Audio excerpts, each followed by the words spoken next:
Welcome to Voodoo Whiskey Gaming, and this is the year-end wrap-up. Let's hit on the worst before we go to the best. Now, not every bad or awful game that I reviewed this year is going to be on this list. This list is for those games that were released in 2021. Admittedly, some of these may have been released in some form or another before that, but some of them, in the form that I played them, were released in 2021. And we're going to start with the category that's not quite the worst, but I'm not mad, I'm just disappointed. And we'll start out by giving it to the Until Dawn creators Supermassive Games for once again disappointing me.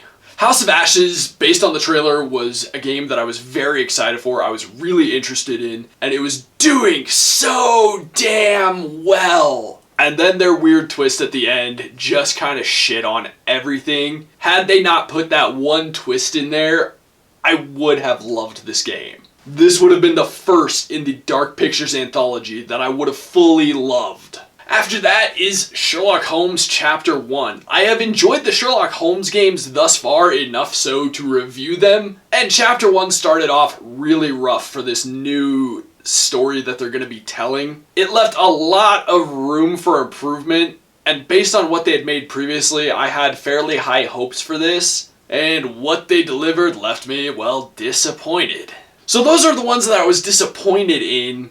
Let's jump into the ones that I just thought were bad. They had some time to marinate and, well, they just kind of melted into shit. We'll start with Paradise Lost. Anybody who's been watching my channel knows I love a good interactive narrative, but this was a narrative that was stretched out due to just having you move way too slowly through the world to tell what was honestly overall kind of a disappointing story. By the time it was all said and done, I just couldn't have cared less, and I was so glad it was over. Then you've got a game that I was fairly interested in, and wow. Just wow, man. Even saw some videos where there were some major sellout moments regarding this video game.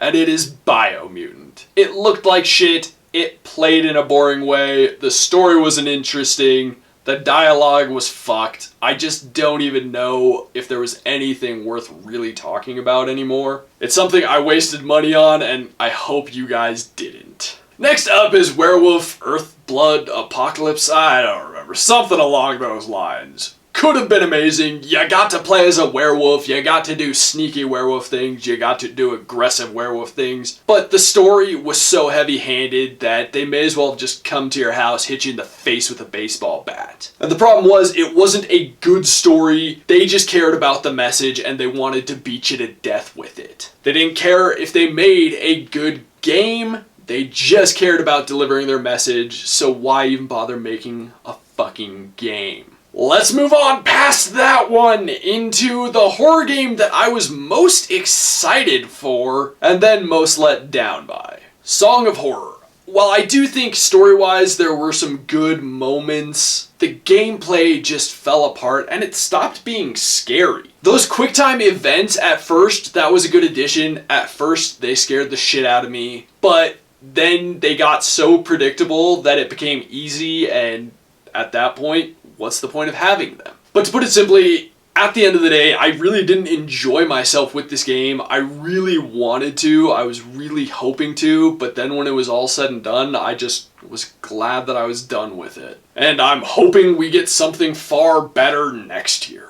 And then lastly, Aliens Fireteam Elite. Elite is a horrible title to put in this because there's nothing elite about this game. It looks like shit, it doesn't play that great, it plays okay, but you have connectivity issues. The game is clearly built around playing with actual human beings, which finding actual human beings is a pain in the ass. Your AIs suck ass. So all of that is just horrible design, so actually playing this game becomes a huge pain in the ass, nearly impossible, and just not worth the time at the end of the day. Also, the amount of content they present you with, just not really worth it. Whether it's the weapons, the levels, whatever, it just ends up not being worth the time or effort, and I got little to no enjoyment, more like no enjoyment out of it. So that's my wrap up. If you want the in-depth reviews, I will include the links in the description below. But let's move past the trash and onto the good in the next video anyways. As for this video, in the comments below, why don't you tell me what you thought the worst video game was of this year? Was it The Matrix Resurrections? I know it's not a video game, but God, wow. Wow, when you're like pining for Matrix Reloaded and Revolutions, you know you fucked up. As always, thanks for watching. If you enjoyed the video, please hit that like button. And if you like what I'm doing in general, share and subscribe. Have a good one.